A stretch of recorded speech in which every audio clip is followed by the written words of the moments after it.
Welcome to the House of Prog, folks. It is December 17th, 2021, if you can believe that. We're already going to be in winter in a couple days. We have a great show for you tonight. We have the fine folks of Deaton LeMay Project with us. They have a new album out called The Fifth Element. We have three members of the band with us. We have Roby Deaton, Craig LeMay, and John Haddad. And guys, welcome to the House of Prog. Hey, Marty, thanks for having us tonight. Hey. Oh, no problem. This isn't the first time. We've had you on before for the first album, which I thought was just wonderful. And I got to tell you, I kind of did a verbal revealing last week of the top 21. This album made it. So, thank you. Thank you so much. I think it's a wonderful effort. I mean, Awesome. like we were talking before, this is keyboard, synthesizer kind of based prog, which is, it's only inevitable that it gets compared to Emerson, Lake and Palmer. And like we were talking at the beginning, I don't think it's imitation. I don't think it's anything like that. I think there are little pieces where you send up little homage to Keith Emerson, and I think those parts are wonderful as well. So let's talk about the actual band project first. How did you guys get together? Okay, we lost you there for a split second. Oh, okay. But anyway, what I was asking is, could you talk a little bit about how this project, the band, got together? Yes, me and Craig played together years ago, and we decided to start recording again and finishing up songs we had started back then. And the first album, after we did that, we were planning on going out and playing live, but with COVID, it kind of locked everything down. So we just thought it was the best thing to start working on the next album to get ready. Okay. Well, that's very nice. I mean, so what did it? So you guys have been playing for quite a while together, then? Yes. Oh yeah. We were together back. You probably remind me, 93, Yeah. 93, 92. When I met him, when he came into the band we were in, Cinema. There were several bands named Cinema. I know. I think Yes had a version We of were that one too. of them. Yeah. And what year did that album come out? We didn't have an album. We played together. We never finished the recording. Okay. But our big claim to fame. We opened for Dream Theater back in '93 on their Nice. Words and Images tour. Yeah, that was fun. Wow. Yeah, that was fun. Yeah. Hey, I just want to make sure that people out there can hear us, because for some reason the ribbon is not it's not saying that we're on. Everything else says that we're on. So I am assuming Good. we are. I'm going to ask Rick, who is listening to us, to just confirm for us that we're on. But let's keep rolling. So the last album that you did, the first album, is there a big difference between the way this album was put together, or even the image of this album, or what you were going to do? Is it much different than what you did with the first one? Well, I like being a prog musician. I love concept albums, so I always like to have something that kind of solidifies 3 or 4 songs together. So when we started talking about this one here, we kind of kicked around the idea of the 4 elements of life, and that how music is the 5th element, which kind of ties everybody together. Okay. Yeah, this is more conceptual than we had on the first album, which was some older tunes we had tracked a few years back, and we decided to refresh those on the first album. Okay. But majority of this new album is all new structured songs and stuff like that. A fresher sound in my mind. Yeah, and you use some of the same other musicians that Yes. you used on Yeah. the first album. Yep. Yes, We did. In fact, we used all the same, and then in addition to that, we added John on bass and Mm-hmm. Charles Berthard on bass. The first one, I did the bass with keyboards because when me and Craig would play just the two of us, Mm-hmm. it didn't sound good without a bass. So with my left hand, I would play the bass, and we wanted to do better this time with the real bass. Well, the nice thing is you've always had real drums. Yes, yeah, we did. Yes, no machine there except for Craig being a machine. Yeah, and I've got to say, the drums are unbelievable in this. I mean, the keyboards and drums are absolutely terrific. But I got to say too, I think the production in this one is really superior than the production in the first one, and wow. I Yeah, mean, having real bass players too really makes a big difference. But at the same time, I think general production was a lot stronger on this. I think evidently you guys learned a lot from the first go round, you know, and we did. yeah, I mean, but I've got to say, keyboards, drums, I mean, all the instruments come out really, really beautifully in this. The mix is wonderful. So, Thank you. could you talk a little bit? I mean, you said already about the, four elements of life, play, and then you add music. And I noticed that, in the titles, and I've listened to the album 4 times now. 4. And Thank you. I noticed that a lot of the songs are direct references to them. Could you talk a little bit about it? Yes. Before I say that, I have to give a shout out to Ignacio. He did our producing on the album, and he did a wonderful job. And we thank him for making us sound the way he did. The four elements, each one we tried to kind of get the essence of it.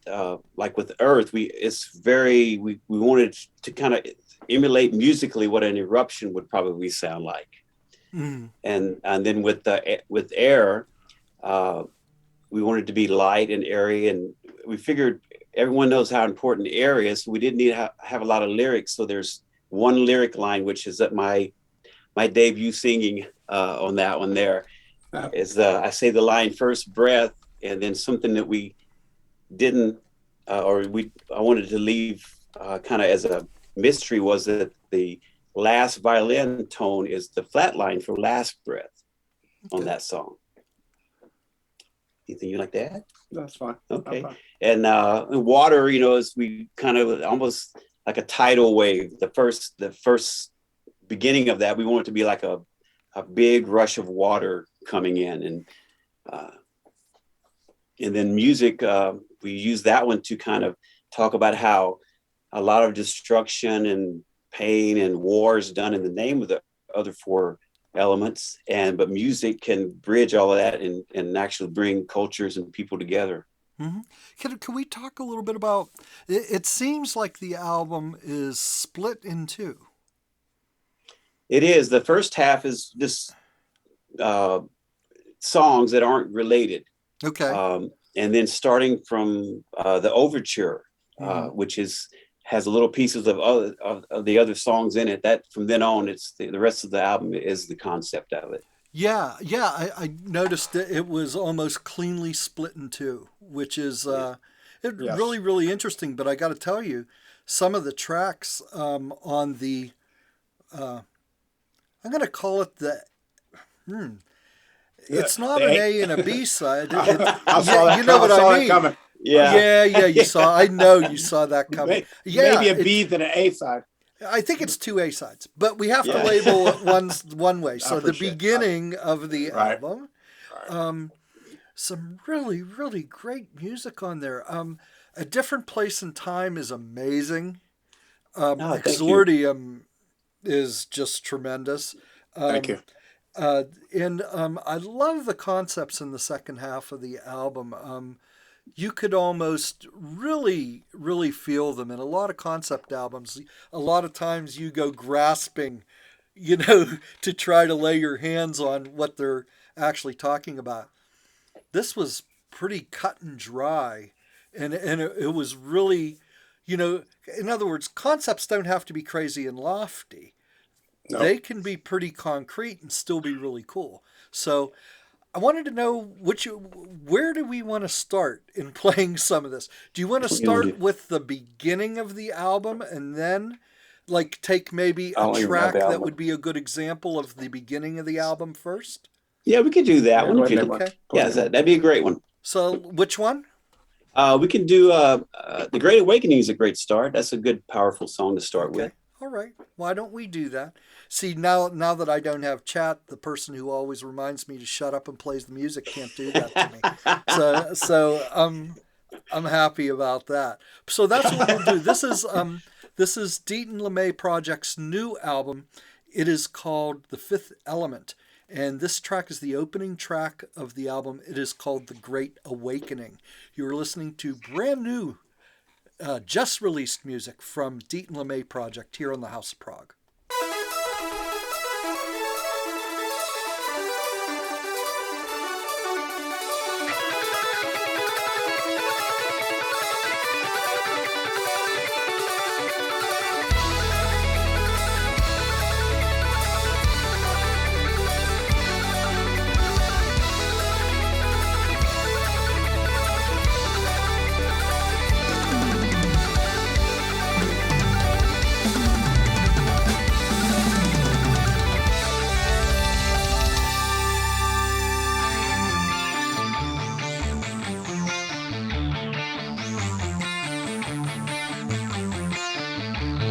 Open your eyes and see the great awakening.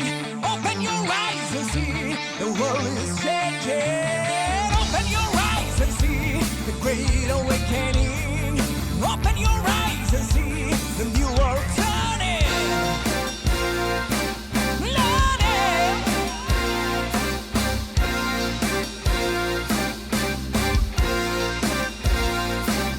Open your heart and feel the spirit of free will. Open your heart and feel the spirit growing. Show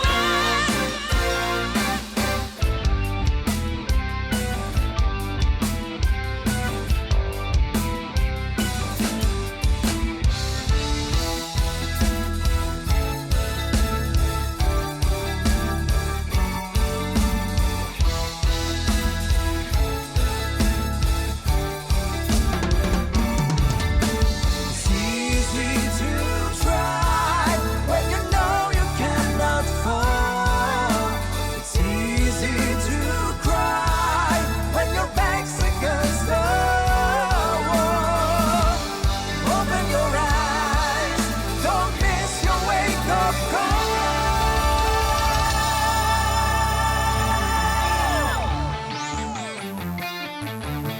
Open your eyes and see the great awakening. Open your eyes and see the world is changing. Open your hands and find the things you left behind. Open your hands and mold a new beginning. I'm ready.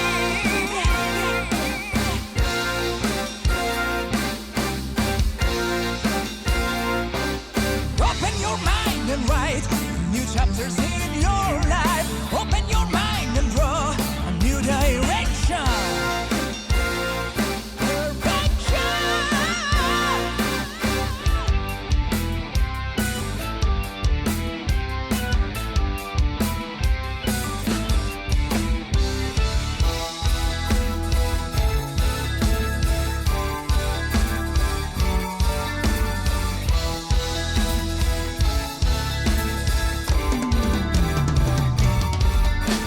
It's easy to try when you know you cannot fall. It's easy to cry when your back's against the wall. Open your eyes, don't miss your wake-up call.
Open your eyes and see the great awakening.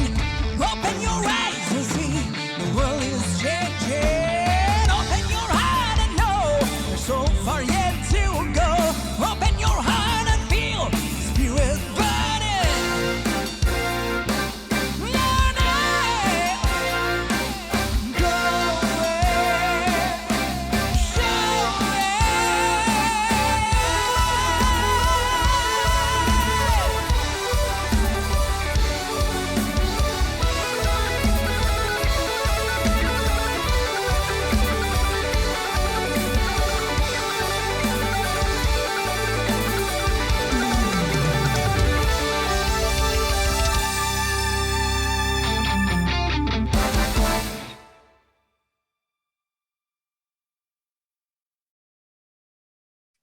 Can you hear okay? And we are back here with Roby Deaton and Craig LeMay and John Haddad from Deaton LeMay Project. We just played The Great Awakening from that new album. It is called The Fifth Element. Wanted to speak with John for a second. John is playing bass in a lot of this album. John, could you talk about some of the other things that you've done? Where your influences come from? My influences come basically from all the British metal and prog rock that was really happening in the late 60s, early 70s. All that stuff.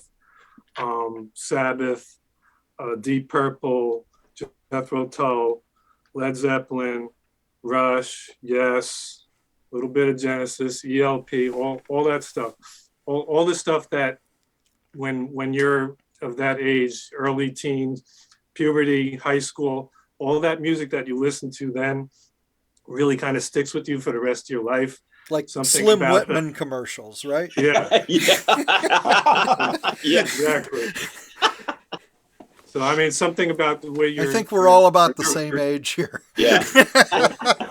Something about the biochemistry and the way your neural pathways are laying down and solidifying at that time. That's just going to stay with you for your life. I'm talking like a prog doctor, just like you. There you go. It is. I got to tell you, for me, it was my sister brought home the Fragile by Yes one day, and she's playing from the other room. I'm going, what the hell is this? That sure isn't Carly Simon and James Taylor. What the hell is that? And that's where I actually picked it up first. Yes, it was definitely one for me also, for sure. Even Topographical Oceans and stuff like that, going way back. Tales is my Right. favorite album of all time, I think. Yeah, Wow. Relayer, It's really all that- funny. all that. It's really funny. Tales is one of those albums that was very factionalizing. It's people either loved it or hated it or thought it was way bloated or was just right. I'm one of the just right people. So that's an absolute desert island album for me. Wow. I a could good one listen right to there. it anytime. And I'll tell you something, if you haven't heard it yet, okay, the Steven Wilson remix of it, Uh-oh. oh my. Uh-oh. Oh yeah, if you haven't heard it, No, I have not. go get it. He didn't change it, but he brought out some things that were there that you really didn't hear. I have a lot of their found stuff. Yeah, so A lot of very, his very cool. remakes. I have a lot of his remakes, and some of them are redone in surround 5.1. I'm really digging that. Yeah. The, All the, right. the surround Hey, surroundings. Roby and Craig, can you talk a little bit about some of your influences as well? Now, I would imagine Roby, the words Keith Emerson are going to come out of his face, because he seems to do. I saw that thing you posted on Facebook the other day too. Oh yeah. About the modular, and, Oh my gosh. Yes, I got to give a shout out to the Electronic Music Education and Preservation Project out of Philadelphia, the EMEAP. They house and maintain Keith Emerson's keyboard rig, and they showed me around there and they let me play, and it was a dream come true. I never would imagine that I would have got a chance to do that, but I got a chance to play some Emerson, Lake and Palmer on Keith's rig, and that was it'll stick with me the rest of my life. It was an incredible situation. But yes, Keith Emerson was a big influence on my development. I did classical music until 12, 13. And then I heard the early ELP and I went, that's what I want to do. Because it was one of the times where I heard the keyboard as a forefront instrument, not a background instrument. And I realized that you could do stuff that was not in the background anymore. So I would think John feels the same way about it, because in a lot of prog bands, the bass is out front. I mean, I remember I live in Pittsburgh, outside of Pittsburgh, and we had a station that at midnight on Saturday nights would play whole albums. And I'm sitting there one night, and I'm listening to something I just couldn't even process. It was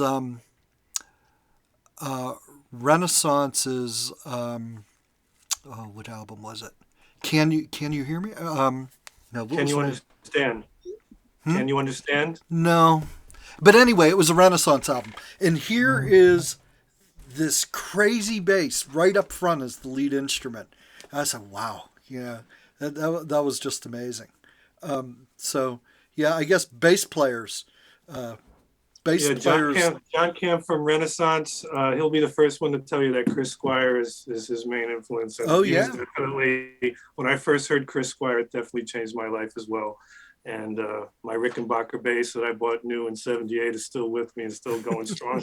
And actually, I played it on the Nightmare. It's on the night. I played that bass on the Nightmare. It's worth a lot more than it was then too.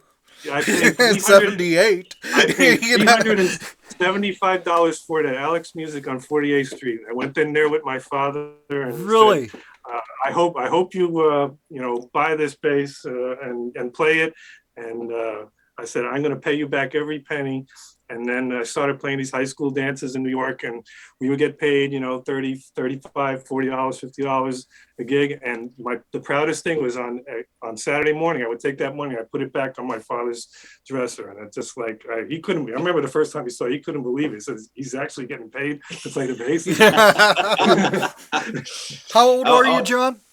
I am 60 years old. 60. Okay. Well, I'm senior to you, sir. But I played in bands in college, and I stunk, but I got myself through, earning real, with back then. I mean, if you made $35-40 a night, that was real money back then, Yeah. And I agree. I didn't have to pay anybody back then because I didn't want to do disservice to any instruments that I play. I'm one of those jack all trades, master of none kind of people, so it has not changed over the years. As somebody asked me why I'm not a musician, and I said because nobody wants to hear that. Nobody in their right mind, anyway. But okay. And how about you, Craig? Drummers that did it for you? Yeah. Well, first of all, my mom was a drummer, so that kind of made it easy at the beginning. Okay. And I didn't really know that until after she actually told me one day after I'd already started. She says, "Well, I used to play drums in college and stuff like that." It's like, what? I never do that. So I think the innate ability to do it pretty much came. Did you ever see your mom play the drums? Never. Never. But she played piano, so she could play rhythmically. Okay. So I do that. But after that, obviously, being the young age, 10 years old, Buddy Rich, I saw him live, and that pretty much put the spark in the back here. But my first real favorite rock drummer was Don Brewer, Grand Funk. I mean, they were he was in the forefront big time with if you got into the Grand Funk, but that was probably the late 60s, maybe early 70s and stuff like that. Then the prog stuff came with obviously Carl Palmer, big influence there. Terry Bozzio with all the Frank Zappa stuff. I really got into that. Even Bill Bruford, obviously with the Yes. That was actually a big one back then. So, and then more recent, Mike Mangini, really into him. But he was with Steve Vai a long time ago, and I really followed him back in the '90s. So Mike Mangini obviously appeared, as I would say, and just a lot of progressive drummers that were out there through all the eras and stuff like that. It was a huge influence, but mainly I think Bozio had a big one on me, and Bruford and stuff like that, because Bruford with all the odd time signatures and stuff like that. But I really loved the UK stuff with Eddie Jobson on keys and stuff like that, and even Rod Morgenstein was a big influence from the Dixie Dregs and stuff like that. Even though that wasn't really too proggy. It was more, but it had odd meters in it, so that was kind of cool. But Steve Morris, I love Steve Morris's guitar sound, so that really drew me into that one. So, but there's a million of them out there. Okay. So let's move on a little bit with this album. We wanted to play another track from the first part of the album. That's how we'll do it. The first part of the album. Side one. Side one. Yeah, that's a good idea. And could you talk a little bit about Exordium? I know it's a instrumental track, but could you talk a little bit where that come from? It's if you were to play like a representative track from the album, I would play this one. Yeah, exactly. Yes, this one here. Me and Craig wrote that back in early 2000s. We'd started the first half of it. And we got to a certain point when it didn't ever. Kiss of Rose. Yeah, the Kiss. No, the Tarkus one. Yeah. Yeah. So we got to a certain point and we kind of stopped. And I was planning on doing an acoustic guitar change there. And then when we were wrapping up the CD or the recording, I decided that I would go ahead and write the back half. And I was just kind of messing around in our rehearsal room with the piano part that starts the second half. And I like odd meters. I love writing, I usually start thinking either 11 or 13 and then start building something around that. And that's how that started. And then of course, Craig is perfect. When I start playing something, he just comes up with the perfect part for it. It's like exactly what I'm hearing in my head might be with drums. That's what he comes up with. So we just kind of built it from there. And then the part, they kind of break down the middle where the organ does a part and then the guitar does a part. We kind of call that our Tom Sawyer section. And so there's definitely two parts to the song. The front half, obviously. The front half, So any side one of the album has a two-part, and that one's fun. There you go. There you go. Hey. On the proggy side of things, yeah. Okay, so let's play that one. This track is called Exordium, The Hunt, The Chase. This is from Deaton LeMay Project's new album, The Fifth Element, and you're hearing it here on the House of Prog. It is for sale. Well, we'll go into that. It's for sale through them right now, but it actually comes out January 3rd, so you may be hearing this for the first time. This is new from Deaton LeMay Project here on the House of Prog.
So why not do it on that note? Yeah.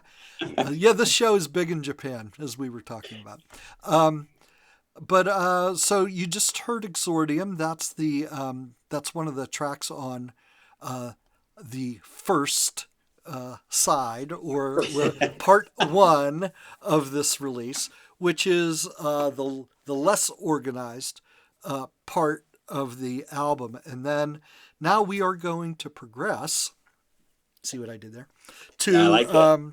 To the second part of this album, which is a concept within an album.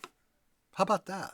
Yeah, I like that. It's a concept within an album with a group of songs that are not necessarily a suite, but could be played that way. I don't know if you when you developed it, if you did that, but it certainly could be played as a suite. Could you talk a little bit about the Fifth Element, the overview? I mean, you led up to it a little bit right at the beginning of the show, but could you talk about why that appealed to you? Okay, you said the right thing when you said that they could be played together in a suite. Mm-hmm. We try to write each song to where they could stand on their own. So if we're in a set and we want to go in one of the songs out of the concept, it would still be a strong song by itself. It wouldn't sound like we play that and as people go, where'd that come from? We want it to be able to stand on its own. You don't have to listen to the whole thing in order, but it wouldn't hurt. Right. Okay. So yeah, we just the four elements of life. I've always been intrigued by that. How they, you've got bands like Earth, Wind, and Fire, and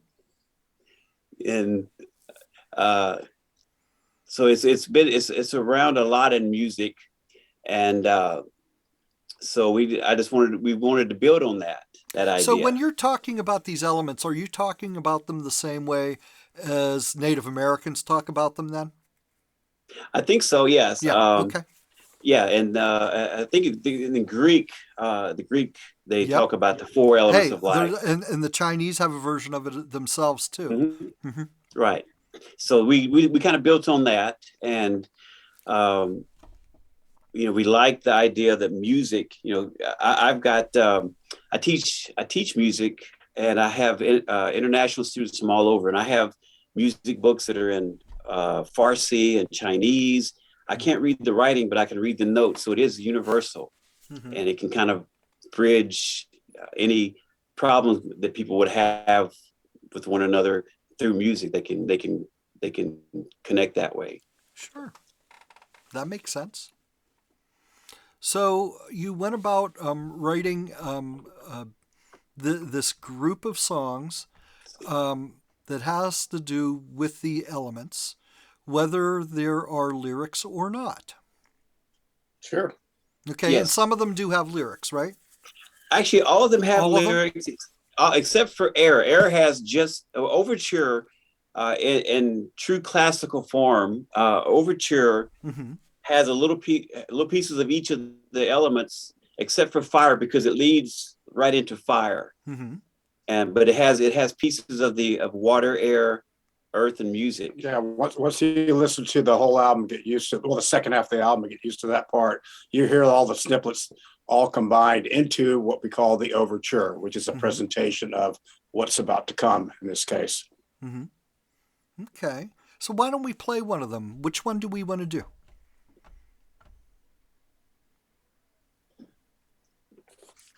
Want to pick one? Yeah. Which one you want to do, Craig? Well, I mean, Overture is great, and Water is also one of my favorites. Earth and music, but you can start near the top if you want to. How about this? Can I make a suggestion? Sure. Yes. Since Overture has elements of the other songs, except for Fire.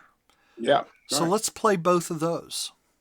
Great. Sounds great. Great idea. That way we get snippets of everything from from part two. Great. Yeah. Okay, let's do that. Side B. Yeah. So starting with song number 6, Overture, and then the next song, which is called Fire. This is new music about to be released from Deaton LeMay Project.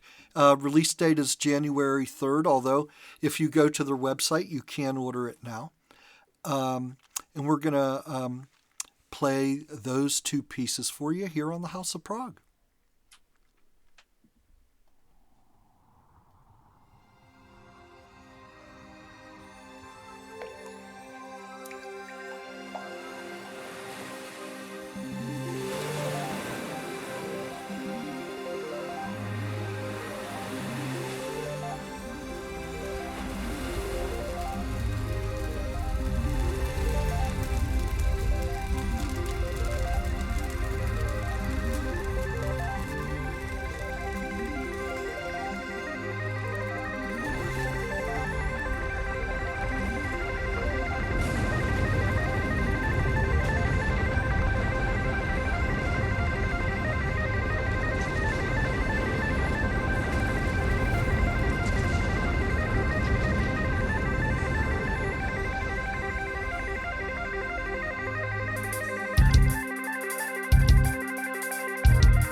spark and life begins. One spark and life can end. A shining light, burning bright, glowing fire within.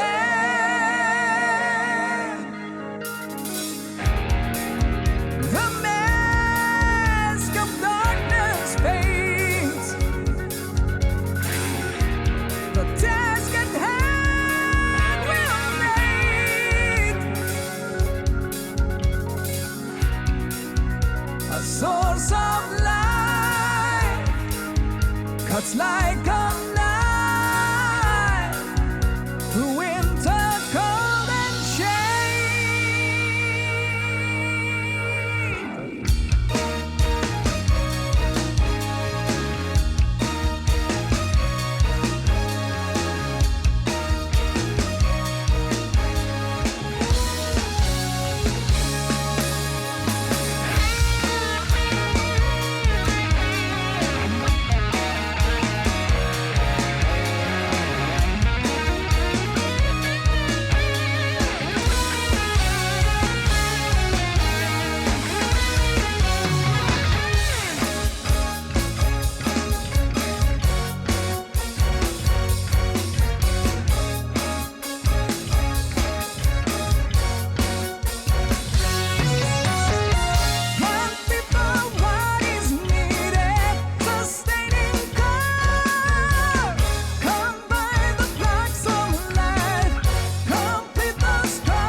And we are back. I am here with Roby Deaton, Craig LeMay, and John Haddad of Deaton LeMay Project. The new album is called The Fifth Element. It is available to order now on their website and will be generally released on January 3rd. Roby, Craig, could you talk a little bit about how this is now available, how it's going to be available, the best place to go get it, formats, things like that? Okay, yes. Right now we're doing a pre-release sale of the CD only on our website at deeplemayproject.com. And we have some special DLP merchandise that we're shipping with each pre-release purchase. January 3rd, it'll be available on all the digital download sites, the iTunes, Amazon, Apple Music. So January 3rd, it'll be available worldwide as an instant download. Okay. Very and good. It'll be we'll have it in CD. It'll be MP3. We'll have audio. The WAV files will also be available. Okay. A person can choose which one they prefer to download. $24.96 or? We'll probably with MP3 we're going to try to have them 320. Yeah. I'm talking about WAV.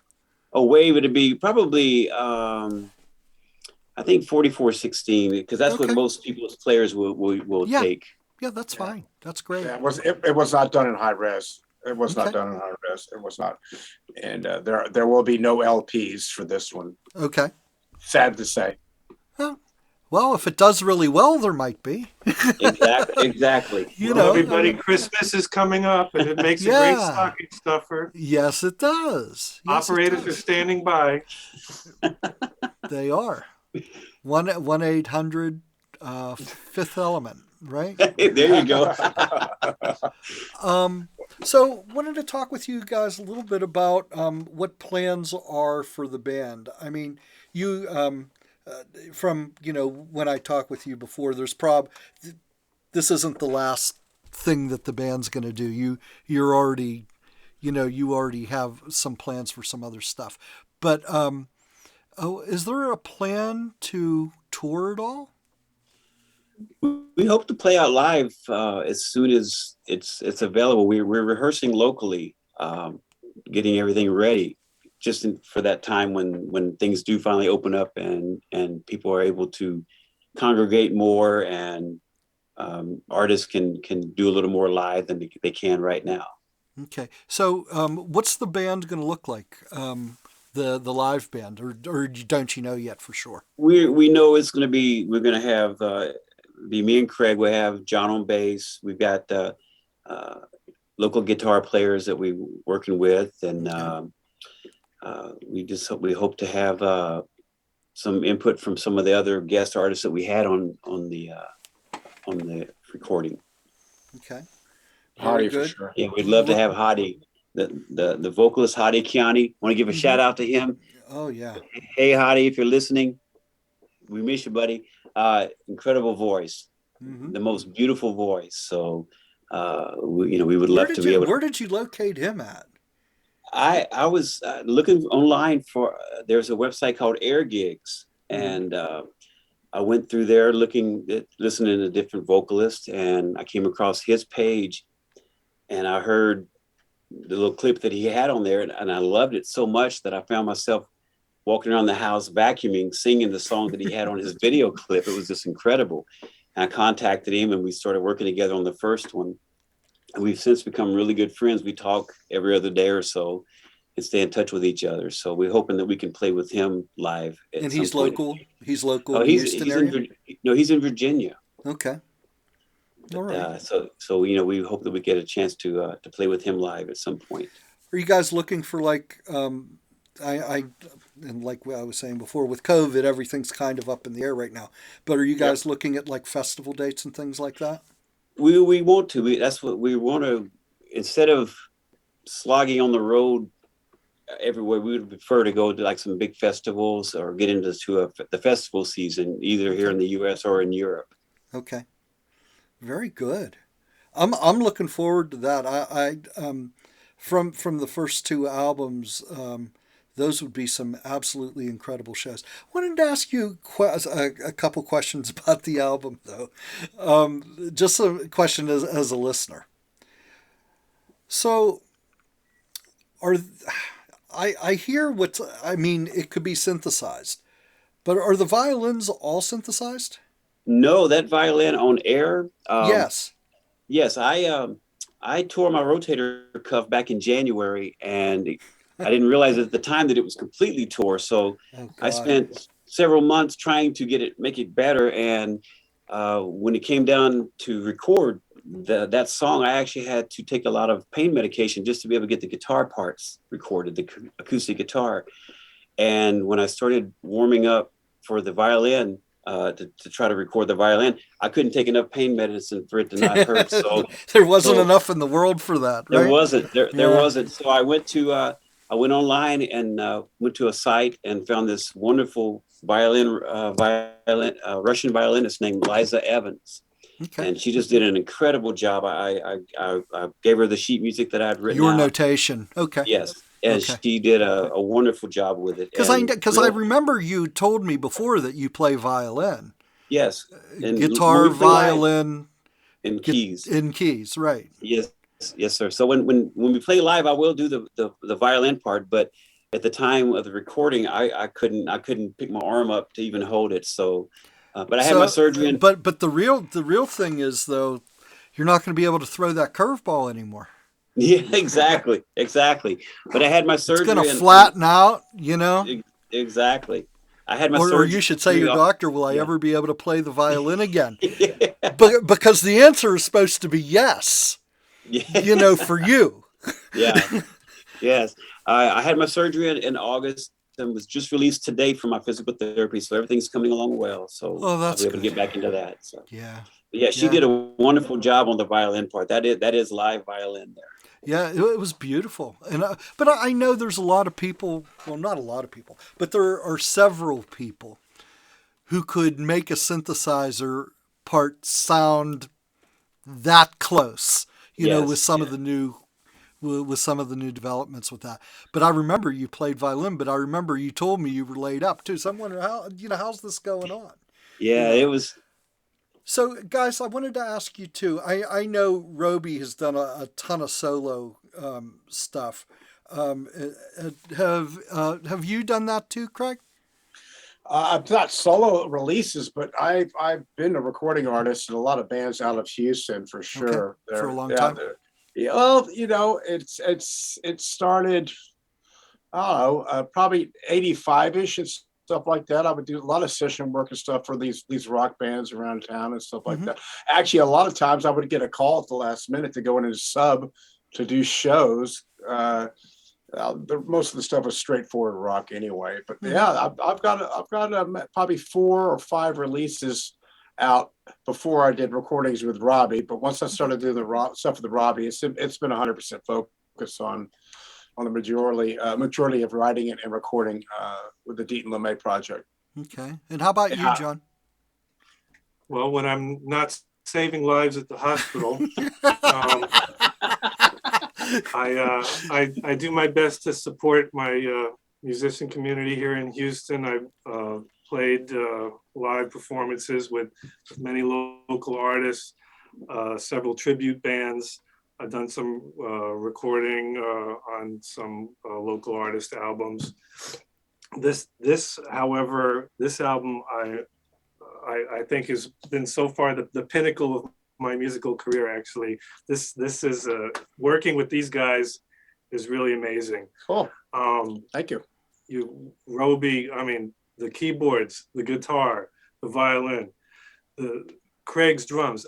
I never played with a drummer quite like he writes out every single note that you hear on that album. It's on paper. Mm-hmm. It's unbelievable. It's absolutely unbelievable. Yeah.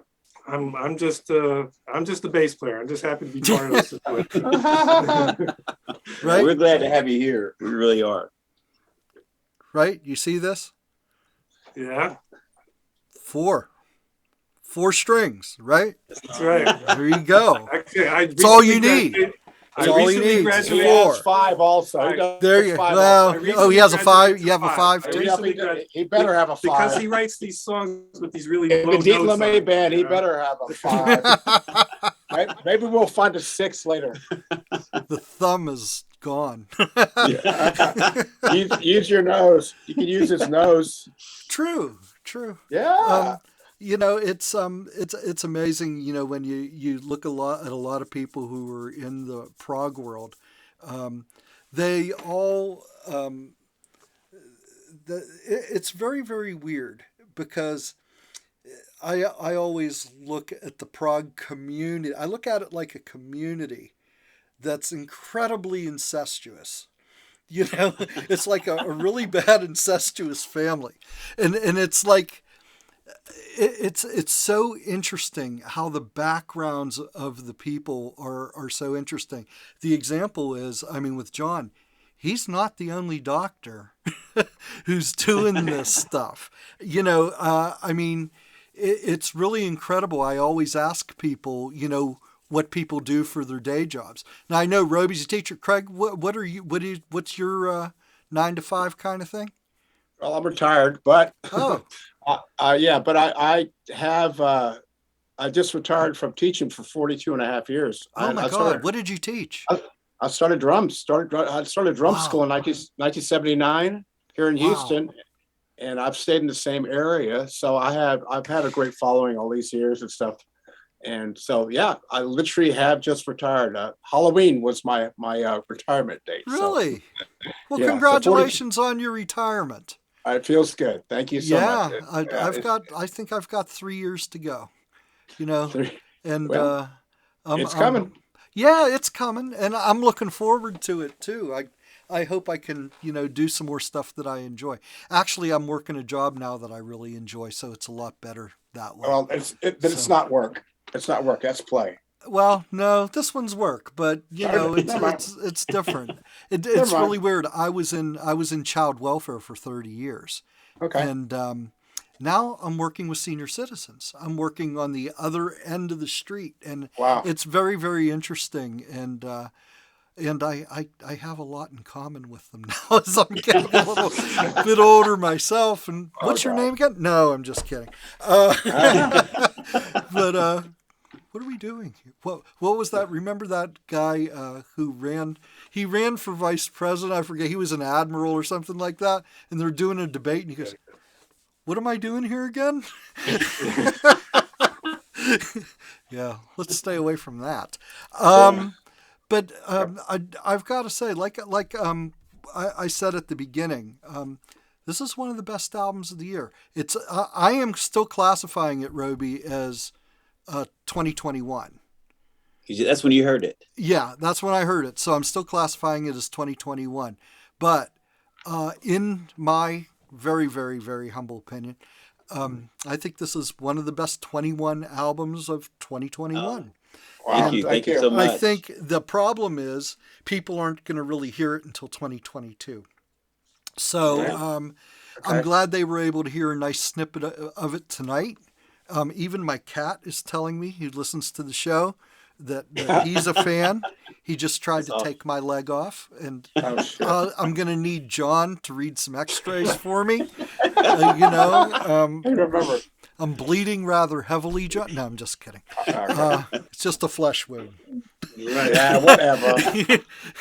Come back here, I'll bite your nose off. No. So I really wanted to thank you guys for coming on tonight. I really think this is an incredibly refreshing album in this genre. And yeah, you're going to think a little bit about Emerson, Lake and Palmer, but like I said, it's way, way more of an homage than it is imitation in any way. It is in no way Emerson, Lake and Palmer. It's not meant to be. However, there are a couple tributes that are just like sent up into the air, into the atmosphere to see if anybody salutes it. And there's absolutely nothing wrong with that.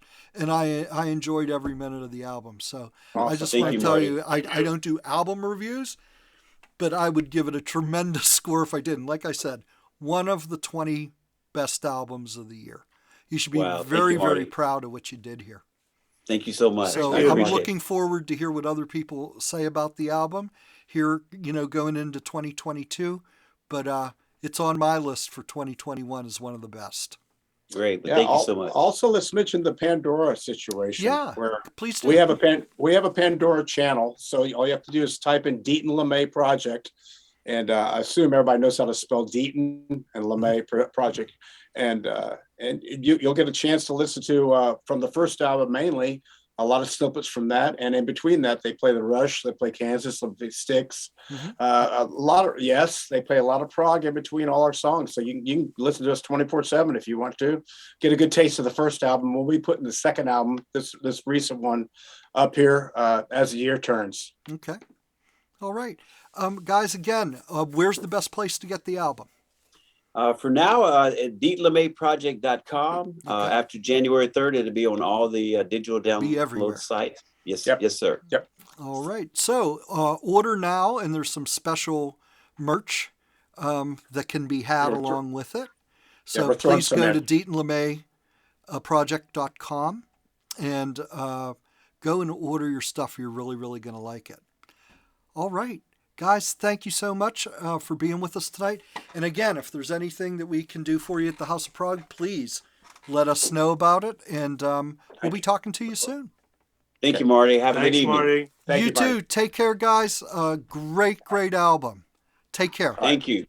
Happy holidays. Bye-bye. Bye-bye. Hey, that was Deaton LeMay Project. I've got to say, that is definitely one of the best albums of the year, folks. Just go and pick that one up. You will not regret it at all.